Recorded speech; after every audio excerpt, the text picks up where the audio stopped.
ರೆಂಬೆ ಕೊಂಬೆಯ ಮ್ಯಾಗ ಗೂಡ ಕಟ್ಟಿದ್ದವರಕ್ಕೆ ಬಲಿತ ಹಕ್ಕಿ, ಗೂಡಿನಾಗ ಮಲಗ್ಯಾವ ಮರಿ ಹಕ್ಕಿ.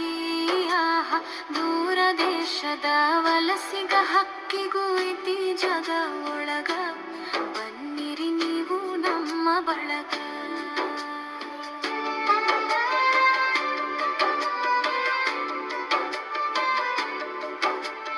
ಹಳೆಯ ಬಾವಿಯ ತಳದ ನೀರಿನಾಗ ಹಸಿರು ಚಿಗುರತಾವ, ಬೇರಿನ ಮೊಳಕೆ ಹೊಡೆಯತಾವ.